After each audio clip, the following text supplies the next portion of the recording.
एक जुना प्रोवर्ब आहे, एखादा जोकर किंवा विदूषक जेव्हा राजपदावर बसतो तेव्हा तो राजवाडा आणि ते राज्य सर्कस बनून जातं. इंस्टाग्राम अकाउंट अभिव्यक्ती स्वातंत्र्याची गळचेपी आणि या गळचेपीचा निषेध करण्यासाठी आम्ही या 10-15 दिवसात तुमच्या विचाराची वाट पाहू नसता मुंबईला धडकू. मात्र आम्ही त्या ठिकाणी धडकणं म्हणजे अभिव्यक्ती स्वातंत्र्याची जी गदा आहे खऱ्या अर्थानं क्रांतीचा उद्रेक होईल. विठ्ठल कांगणे सरांनी अल्टिमेटम दिलाय की पुढच्या 15 दिवसात आम्ही मंत्रालयावर धडकणार, तुम्ही आम्हाला अटक करू शकता. कारण अकाउंट बॅन करून केसेस करून हे व्यक्ती स्वातंत्र्यावर गदा आणताय. तर मित्रांनो, हीच ती वेळ आहे जनतेच्या नोकरांना त्यांची जागा दाखवायची. कारण हे आता अति करताय, स्वतः काम नीट करत नाही, व्यभिचार करता, नालायकासारखे वागता आणि त्याच्यावर कोणी प्रश्न विचारला चूक केलं म्हणून तर अकाउंट बॅन करणार, कुठे गुन्हे दाखल करणार. दुसऱ्यांना म्हणता की तुम्ही चुकीची माहिती पसरवली म्हणून अकाउंट बॅन केलं. आणि हे आपल्या देशाचे पंतप्रधान किती खोट्या गोष्टी, किती चुकीच्या गोष्टी बोलता. 1988ला डिजिटल कॅमेऱ्याने फोटो काढले म्हणता, पण तेव्हा डिजिटल कॅमेराच नव्हता. त्याच्यानंतर ते काढलेले फोटो ईमेलने पाठवले म्हणता. ईमेल आला 1995ला आणि यांनी 88ला कसा पाठवला. हे नालीतून गॅस पेटवायचं सांगता.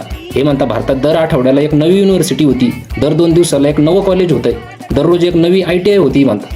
एवढं खोटं बोलायचं. मी भीक मागितली म्हणता आणि हे 3 पीस घालून कोणी फोटोमध्ये.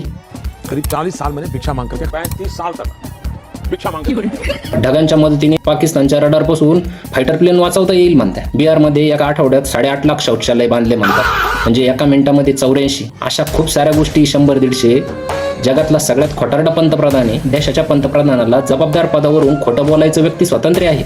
आणि आम्हाला जनसामान्याच्या मुद्द्यावर एखादी गोष्ट चूक घडली म्हणून त्यावर प्रश्न पण विचारायचा अधिकार नाही आहे का? वा हेतूजी वा. देशात कुणीच आवाज उठवायचा नाही का? मग सगळे मुख्य होऊन तुमच्या नावाने भजन करत बसायचं का टाळ्या वाजवत? पण आमच्या महापुरुषांनी आम्हाला शोषणाच्या विरोधात, अत्याचाराच्या विरोधात बोलण्याचं, लढा देण्याचं शिकवलंय. ते आमच्या शरीरात भिनवलंय.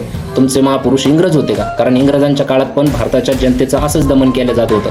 वेगवेगळे कायदे पास करून जनतेचा आवाज दाबला जायचा.